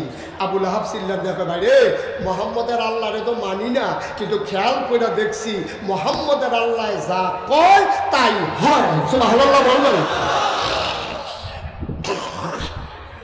হয় নাকি হয় না? এখন মোহাম্মদের আল্লাহ কইছে তাব্বাত ইয়াদা আবিল আহাবে ওয়া তাব, আবুল আহাবের বিশ্বাস হইছে আমার খবর আছে, ঠিক কিরকম? আবুল আহাবে মনে মনে চিন্তা করতেছে আল্লাহ যে কোনো 6টা জিনিস নাই, কোন জিনিসটা দিয়েছে ধরে আল্লাহ ভালো জানে। আল্লাহ কয় ধরাম তোর বউরে দিয়া। কারে দিয়া? আবুল আহাবের বউ ছিল সাংঘাতিক খারাপ। এরকম খারাপ মহিলা বাংলাদেশও আছে নাকি নাই? জায়গা মতো তো আছে, আবার জিগায় আসেনি। আপনাদের এলাকায় বোধহয় নাই? আরে নাই, না না থাকলে তখন কয়েকজন দাঁড়াই গেল। আমি দাউদকান্দি যখন মাহফিলে গিয়ে কইছি ও অনেক মহিলা আছে খারাপ, এক বুড়া বেড়া দাঁড়াই হুজুর আমরা ঘরে আছি। আপনি এটা করতে গেছেন কি লিখে এটা মানুষে জানে ও হুজুরের ভিতরে কালাপ কি, তাই আমার আংরা বানাই নিছে তাই। আর ভিতরে কালাপ কি কইয়া দিয়ে মরেছে মই বাঁচাম কয় বছর, নাউজুবিল্লাহ বলবেন না? এরকম অসভ্য মহিলা আছে নাকি নাই?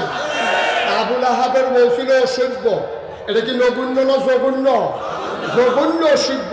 আবুল আহাবের বউটা নবীর আফন চাষি, রাস্তার ভিতরে কাটা পিঠা রাখতো। নবী যখন তাহাজ্জুদের সময় উঠতো আর রাস্তার ভিতরে যখন যাইতো, কাটাটা যখন পায়ের ভিতরে ঢুকতো, নবী যখন উফ বলে কাঁদতো, তখন আবুল আহাবের স্ত্রী খিলখিল করে হাইসা জানালা বন্ধ করতো। নাউজুবিল্লাহ বলবেন না? আল্লাহর নবী আঘাত সইতে পারেন না, মায়ের কথা মনে পড়ে যায়। আরে শাশি তো মায়ের মতো, আমার শাশি আমার কাটা বিছায়, আবার খিলখিল করে হাসে। আল্লাহর খেলা বড় কঠিন খেলা। আবুল আহাবের বউ তো আরবি বুঝতো। আবুল আহাবের বউয়ের কাছে কে জানি গিয়া কইছে, ওই তোমার স্বামীর নামে মোহাম্মদের আল্লাহ আয়াত নাজিল করছে। কয় কি কইছে? কইছে তাব্বাত ইয়াদা আবিল আহাবে ওয়া তাব। আবুল আহাবের বউ তো আরবি বুঝতো। দাওড়া হাতে লইয়া কাপড়টা কাঁচা দিয়া আবুল আহাবের বউ বাড়ি গেছে। মোহাম্মদ রাজকে পাইলে 2 টুকরা। আল্লাহর নবী মতে মতে হাঁটে। আবুল আহাবের বউ তালাশ করতে আছে নবীরে। ঘুরতে ঘুরতে আবুল আহাবের বউ ওই স্ত্রী দাউনিয়া গাইতেছে। আল্লাহর নবী আর আবু বকর একসাথে হাঁটতেছে। আবু বকর সিদ্দিক ডাক দেয়া কয়, নবী গো, ও নবী, আবুল আহাবের বউ তো আসতে আছে, হাতের ভিতরে দাও। আল্লাহর নবী মুচকে হাসি দিয়া কয়, ও আবু বকর চিন্তার দরকার নাই, আবুল আহাবের স্ত্রী আমারে দেখবে না। ঠিক ঠিক সামনে আইসা আবু বকর, আরে ভাই আবু বকর কথা বললেন না পিছনে? ঠিক ঠিক আবুল আহাবের বউ আবু বকরের সামনে আইসা কয়, ওই তোমার লগেরটা কো? নবীজির পাশে দাঁড়াই রয়েছে। আইসা জিগা তোমার লগের মোহাম্মদ কো? আবু বকর মুচকি মুচকি হাসে, মনে মনে কয় দেখে না, দেখে না রে দেখে না, কারবার বইটা গেছে। আবুল আহাবের বউ সন্ধ্যা পর্যন্ত তালাশ করছে, আমার নবীরে পায় নাই। রাগ কমছে না বাড়ছে। হাতে দাউনি একটা রশি নিয়া উনি চইলা গেছে জঙ্গলের ভিতরে। আজকে বড় বড় কাটাই না রাস্তায় বিছাবো, তোমার খোদারে তো পাবো না, তোমারে তো পাবো, তোমারে যখন পাই তখনই ধরবো। জঙ্গলের ভেতরে গিয়া বড় বড় কাটা কাইটা আনছে, আইনা সবগুলা কাটা কাইটা রশি দিয়া গিট্টু মারছে। গিট্টুর নাম হইল হরকা গিট্টু। এটা কি আপনারা চিনেন? হরকা গিট্টু কারে কইছিলেন? সাইয়া রয়েছে, চিনেন না আপনি? আরে সভাপতি এমনি মরহুম মরহুম কেনে বুঝলাম না কিছু। হরখা গিট্টু চিনা ফইলে এমনি একটা দিয়েছেন এমনি উল্টে হ্যাঁ এটা আর কি চিনছেন না? আপনারা হরখা গিট্টু চিনছেন, আপনাদের এলাকায় ওয়াজ করতে সুবিধা। আমি কক্সবাজার মাহফিলও গিয়া আমি যখন জিজ্ঞেস কইছি যে আবুল আহাবের বউয়ে হরখা গিট্টু দিছে, হ্যাঁ তারা আমার দিকে চাইয়া রয়েছে। আমি কো হরখা হরখা কি আর তারা এমনি চাইয়া রয়েছে, কিচ্ছু বুঝেন। আমি আরে বুঝছেন না, রশিদারের লইয়া আপনি একটা দিয়া এরপরে উল্টাইয়া যেতে ফ্যাট মারো টান দিলে যে খুললা যে গিয়া না। অনেকক্ষণ চেষ্টা করলাম, বুঝে না। আমার লগে দিয়া ফাজেল মাদ্রাসার এক প্রিন্সিপাল সভাপতি এইবারে বইয়া রয়েছে, তো ওনারে কইলাম যে হুজুর আপনি গিট্টুটা একটু তারারে বুঝাইয়া কন। হ্যাঁ আমার দিকে হাসি দিয়ে আমি বুঝলে না তারারে বুঝাইতে, আমি তো বুঝি নাই তো হ্যাঁ কি বুঝাবো।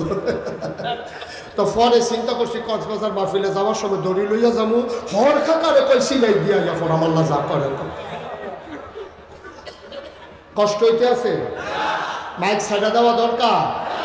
এখন আবুল আহাবের বউ গাছের কাটা কাইটা যখন হরখা গিট্টু দিছে এখন উঠাইতে পারে না, ওজন বেশি হয়ে গেছে।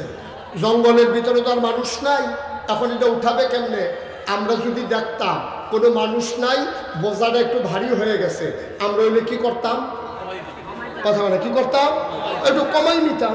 যেহেতু ধর তুলতে পারতেছি না, এখন জুড়ে জুড়ে তো কিছু নাই, আমরা হলে কমাই নিতাম, পরে আইসা প্রয়োজন অন্যগুলা নিব। হ্যাঁ তো কমাইতো না, হ্যাঁ তো ইয়া বেশি তো কি বেশি এটা কম যেত না, ইয়া বেশি। খালি ইয়াটা ধরে রাখেন, হ্যাঁ ইয়া কি বেশি না কম, হ্যাঁ ইয়া বেশি তো, হ্যাঁ হ্যাঁ কমাইতো না তো। হ্যাঁ যখন কমায় না, আল্লাহ কাছে লাইন করতে আসি। শয়তান আইয়া আবুল আহাবের বউয়ের বুদ্ধি দিছে। আমরা চিকন কথাতে আইসা পড়ছি, মূল আওয়াজে আইসা পড়ছি। এখন বোঝা তো উঠাইতে পারে না, এখন এই বোঝা উঠাবে কেমনে? শয়তান আইয়া বুদ্ধি দিছে, খুব খেয়াল করে। একটা পাহাড়ের উপরে ধাক্কাইয়া যদি তুলতে পারো, তাইলে মাথা নিচু করে বোঝাটারে গৈরান দিয়া মাথার উপরে আনলে নিয়ে যাইতে পারবা। যেই বুদ্ধি সেই কাজ। পাহাড়ি ওই জঙ্গলটা পাহাড়ের পাথরের, এই মহিলা আবুল আহাবের স্ত্রী মহিলা ধাক্কাইয়া বোঝাটারে একটা পাথরের উপরে নিয়ে তুলছে। এই খেয়াল করেন, আপনারা সবাইকে দেখতে পাচ্ছেন এখানে কয়টা বোতল? দুইটা। আমি মনে করছি কেউ নিয়ে আবার তিনটা মনে করেন। কয়টা?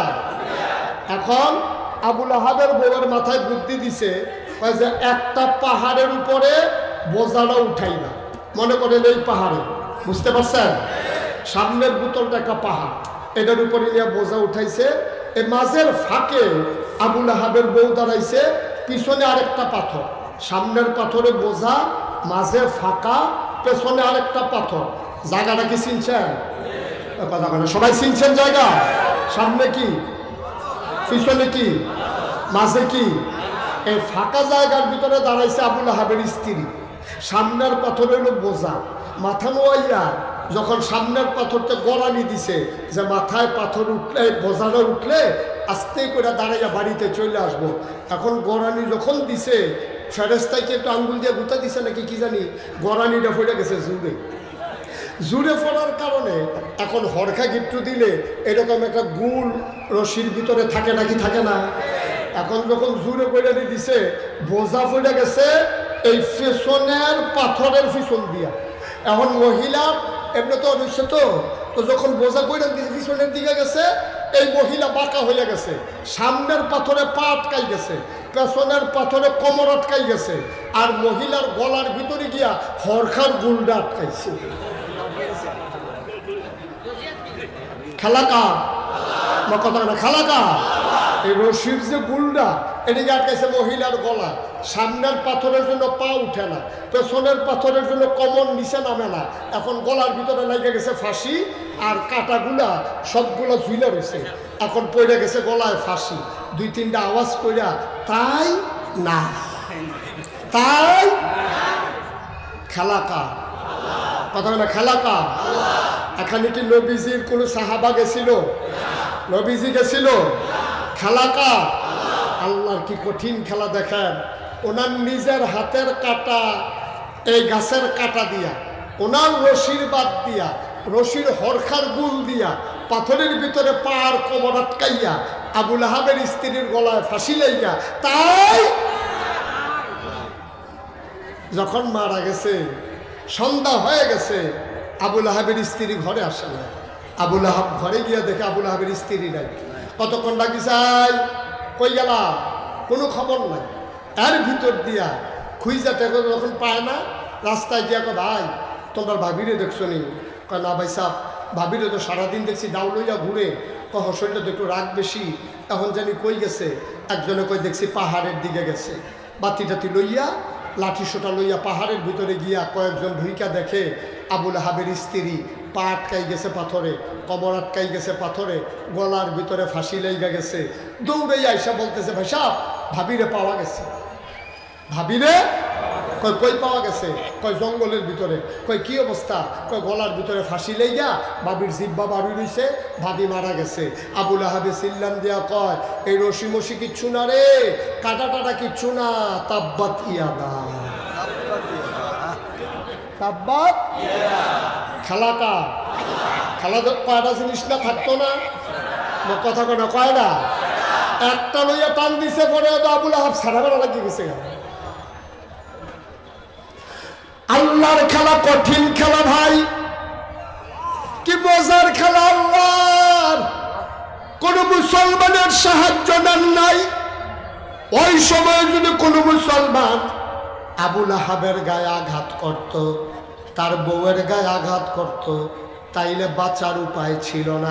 আবুল আহাবের এমন ক্ষমতা ছিল, ওরা ছিল মেজরিটি, মুসলমান ছিল মাইনরিটি।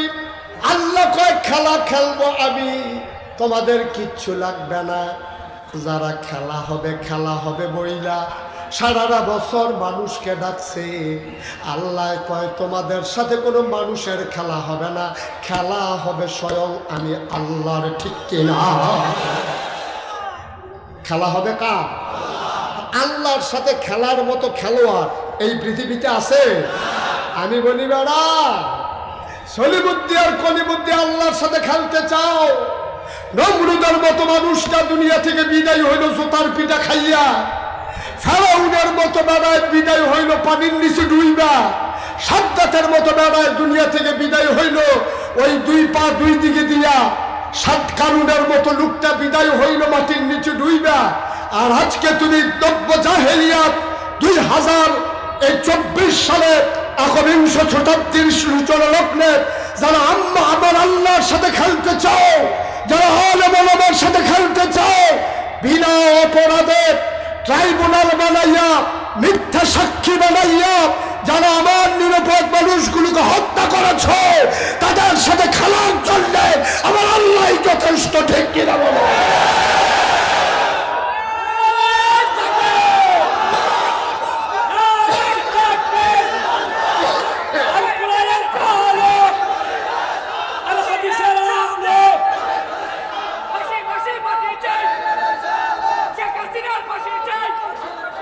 সবাই পড়ে না আমিন, জোরে পড়ে না আমিন।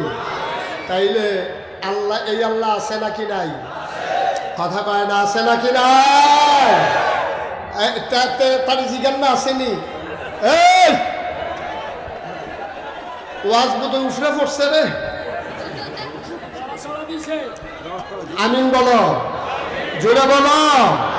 সুতরাং মনে রাখবা, মনে রাখবা, দুনিয়ার ভিতরে খেলতামাশা করা যায়, আমার মাওলার সাথে খেলার মতো খেলোয়াড় পৃথিবীতে নাই। ঠিক কিনা বলো? যারা ঘোষণা দিয়েছিল আনা রাব্বুকুমুল আ'লা, ওই মানুষগুলো যখন বিদায় হয়ে গেছে, তুমি আর আমি এই দুনিয়াতে খেলার চিন্তাও করবা না। মনে রাখবা, মনে রাখবা, দুনিয়ার সব খেলার পরে যার খেলা, তিনি আহকামুল হাকিমিন, তিনি আমার আল্লাহ। ঠিক কিনা বলেন? এই আল্লাহ আছেন নাকি নাই? আমরা দেখেছি এই বাংলাদেশে 92% জন লোক মুসলমানের দেশে। আমরা খেয়াল করে দেখেছি এই মুসলমানের দেশে একদল মানুষ বুদ্ধিজীবী নামের কলঙ্ক, ওরা বিভিন্ন টকশুন নামে সময়ে সময় ইসলামের বিরোধিতা করে। ঠিক কিনা বলো? আমি বলেছি যে এই দেশে 92% জন লোক মুসলমান, যেই দেশ মসজিদের দেশ, যেই দেশ মাদ্রাসার দেশ, যেই দেশ আলেম ওলামার দেশ, এই দেশে শীততাপ নিয়ন্ত্রিত কক্ষে বসে পুলিশ পাহারায় ওই যখন ঢাকা রাজধানীতে ইসলামের বিরোধিতা করো, আমি বলি রাজধানীতে ইসলামের বিরোধিতা করা সহজ, অন্য লক্ষ্মীপুরের জমিনে এসে বলো পিঠার চামড়া নিয়ে ঢাকা যাওয়া যাবে না।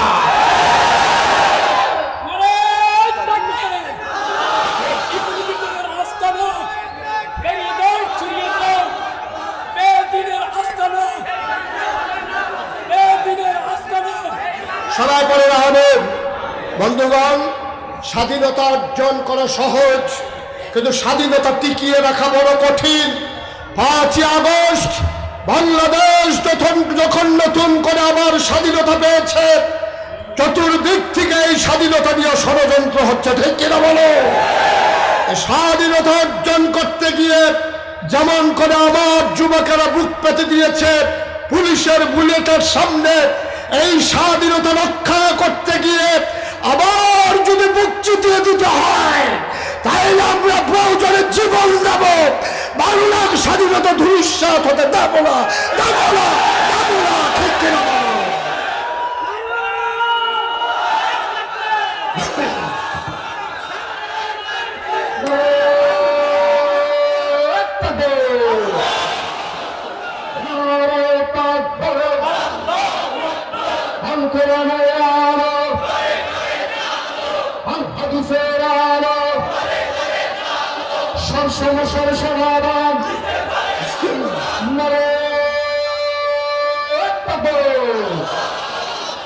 সবাই পড়েন আমিন।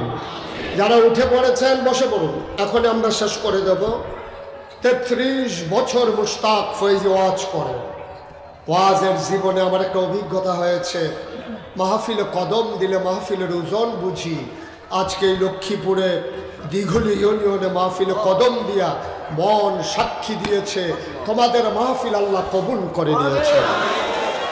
এই কবুল হওয়া মাহফিলটাতে আমরা একটা লুকো দোয়া না করে যাব না ইনশাআল্লাহ। সবাই রাজি আছেন ইনশাআল্লাহ? যারা ওই যে হাঁটতেছে বসাই দেন। এত বড় মাহফিল আপনি পাবেন, এত বড় মাহফিল আপনি আব্বা আম্মার জন্য একটু দোয়া করতে মন চায় না?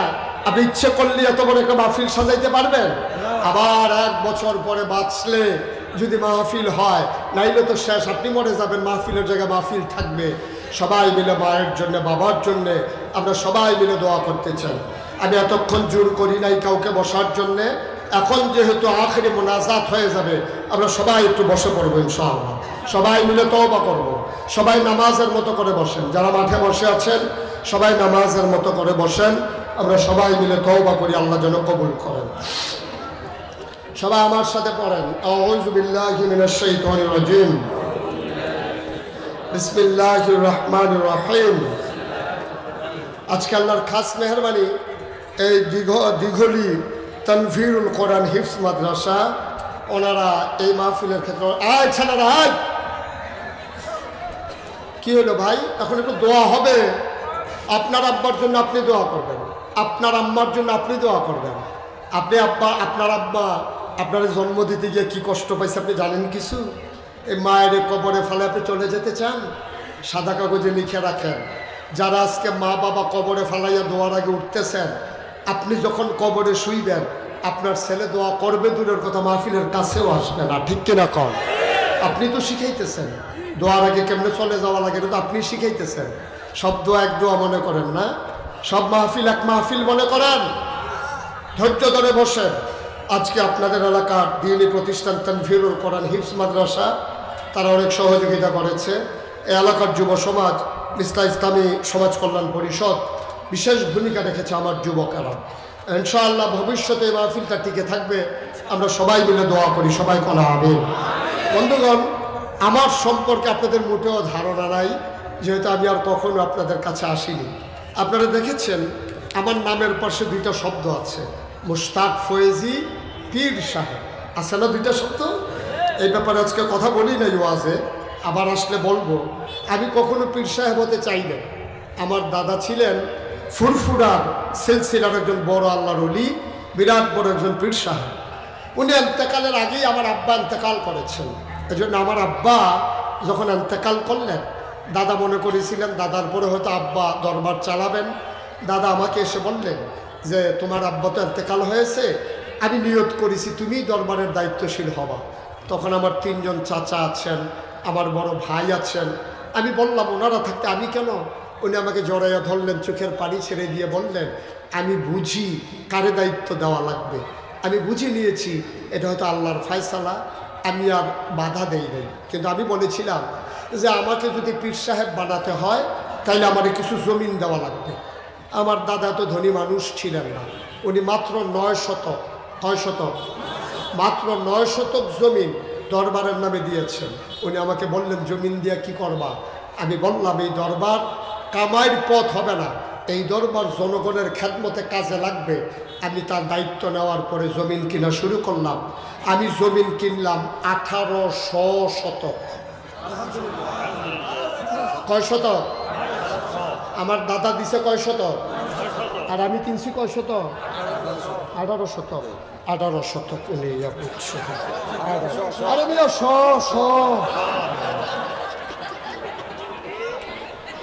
কয় শতক? আমরা শুধু শোটাই করি।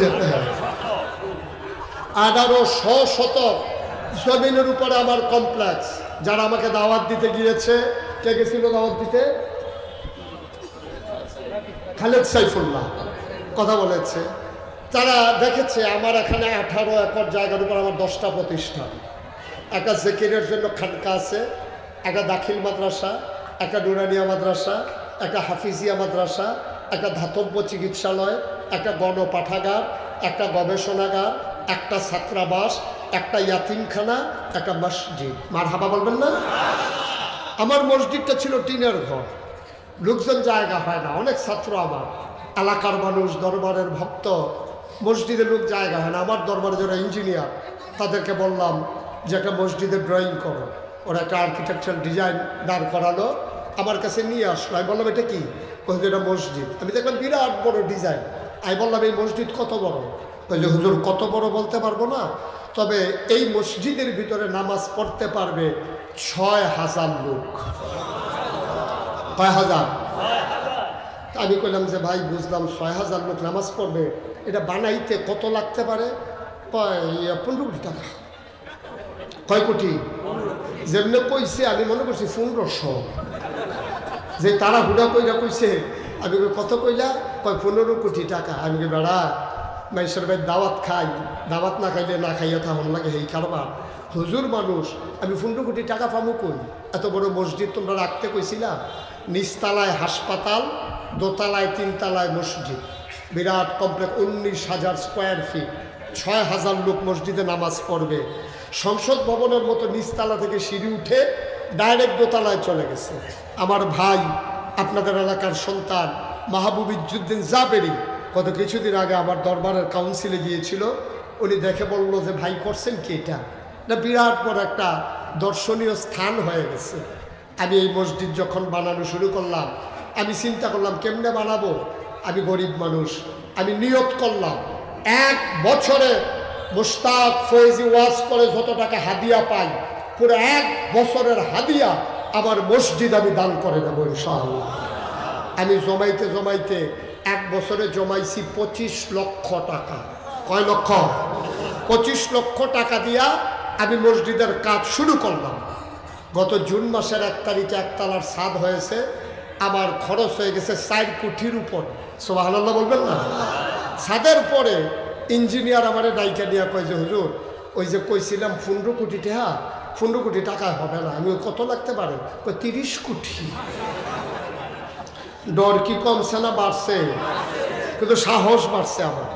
যেহেতু 4 কোটি টাকার উপরে খরচ করে ফেলছি, একতলার ছাদ করতে করতে 1 টাকাও ঋণ নাই। আলহামদুলিল্লাহ বলবেন না? আমি যখন বাইরের দেশে ওয়াজ করতে যাই, ছেলেরা যখন দৌড়াই এসে আমার জড়াইয়ে ধরে টাকা দেয়, তখন আমি বুঝে ফেলছি এই মসজিদ আল্লাহ কবুল করে নেবেন। সিঙ্গাপুর থেকে আজকে এক ভাই এসেছেন, এসে 50,000 টাকা আমার হাতে দিয়া বলে যে হুজুর এটা শুরু করলাম, ইনশাআল্লাহ মসজিদ যতদিন শেষ না হয় আমি আছি। আল্লাহ কতভাবে কত টাকা, কত ফকির ভিক্ষা করে মহিলা, রিক্সা চালা, কত মানুষের কত টাকা। আমি মসজিদের ভিটিতে দাঁড়ায় দাঁড়ায় কাঁদতাম। এখন তো ছাদ হয়ে গেছে, মসজিদের ছাদে উঠা নিয়ে আল্লাহর দিকে তাকাইয়া কথা বলি, আকাশের দিকে তাকাইয়া আল্লাহর লগে কথা কই, আল্লাহ আমি মুশতাক ফয়েজি যদি মরে যাই এই মসজিদ কে করবে? তুমি দয়া করে আমার ওই পর্যন্ত হায়াত দাও, যেন মসজিদের কাজটা শেষ করে আমি মরতে পারি। আমিন বলবেন না? আমার দয়া করে হায়াত দাও, আমি যেন আমি চোখের পানি ছেড়ে দিয়ে কাঁদি আর বলি, আল্লাহ তোমার বন্ধু নবী বলেছেন, মান বানা লিল্লাহি মসজিদান বানাল্লাহু লাহু বাইতান ফিল জান্নাহ, যে দুনিয়ায় মসজিদ বানাবে আল্লাহ তাদের জন্য জান্নাতে ঘর বানাবে। সুবহানাল্লাহ বলবেন না? আমি কোনোদিন এই বাংলাদেশে ৩৩ বছর ওয়াজ করি, আমি কোনোদিন আমার এই হাত আমি কোনো মানুষের কাছে পাতি নাই। যখনই পেরেছি মানুষের পাশে দাঁড়িয়েছি। সোশ্যাল মিডিয়া আপনারা দেখেছেন, এবারের বন্যায় আমি দীর্ঘ পরিকল্পনা নিয়ে কাজ করেছি। এই করোনার সময় আমি মানুষের ঘরে ঘরে সাহায্যের হাত নিয়ে চলে গেছি। যে কোনো মহামারী, যে কোনো ক্রাইসিস পিরিয়ড ওভারকাম করার জন্যে আমরা মানুষের পাশে দাঁড়াই। দরবার বিক্রি করে খাওয়ার ইচ্ছা নাই। 5ই আগস্টের পরে হিন্দু মন্দিরগুলোতে যখন আক্রান্ত হচ্ছিল, হিন্দু দোকানগুলো যখন লুট হচ্ছিল, থানাগুলো যখন আক্রান্ত হচ্ছিল, আমি মুশতাক ফয়েজি ঘুরে ঘুরে সবগুলো কুমিল্লা শহরের মন্দিরে পাহারা বসিয়েছি। কোনো একটা মন্দিরে কোনো দুষ্কৃতিকারীকে আক্রমণ করতে দেই নাই। আমরা ডিসি সাহেবের সাথে কথা বলেছি, এসপি সাহেবের সাথে কথা বলেছি, আমাদের থানাগুলোকে আমরা এনশিওর করেছি যেন কোনো দুষ্কৃতিকারী যেন আক্রমণ করতে না পারে। আমরা চেষ্টা করেছি এ জাতির বিনির্মাণে ভূমিকা রাখার জন্যে। আজকে আমার এই স্বপ্নের মসজিদ, আপনারা লক্ষ্মীপুরের মানুষ, লক্ষ্মী মানুষ না, লক্ষ্মীপুরের লক্ষ্মী মানুষ, আমার কলিজার টুকরা সোনার মানুষেরা, আমার এই মসজিদের জন্য আমি দোয়া চাই। আপনারা খাস করে দোয়া করবেন। কেউ যদি মনে করেন যে হুজুর আপনি 25 লক্ষ টাকা দিয়ে যদি শুরু করতে পারেন, আমরা তো অন্তত 25 টাকা দিয়ে হলেও কি শরীক হতে পারি না? মোস্ট ওয়েলকাম, আহলান সাহালান মারহাবা। কেউ যদি মনে করেন যে আপনি এই মসজিদে অংশীভূত হতে চান, আপনিও হতে চান গর্বিত সৈনিক, আপনার জন্য দরজা খোলা। কারণ আল্লাহ রসুল বলেছেন, মান বানা লিল্লাহি মসজিদান বানাল্লাহু লাহু বাইতান ফিল জান্নাহ, যে দুনিয়ায় মসজিদ বানাবে আল্লাহ জান্নাতে তার জন্য ঘর বানাবে। আমরা দোয়া তওবা করব। এই ফাঁকে এখানে যারা আছেন, আমার একটা বিনীত অনুরোধ, 2টা টাকা হইলেও আপনি আমার মসজিদে দিয়া শরীক হবেন। 2টা টাকা দেবেন। আপনি মরবেন না, গরিব হবেন না, আল্লাহ ঢেলে দেবে, নিয়ে কুলাইতে পারবেন না ইনশাআল্লাহ।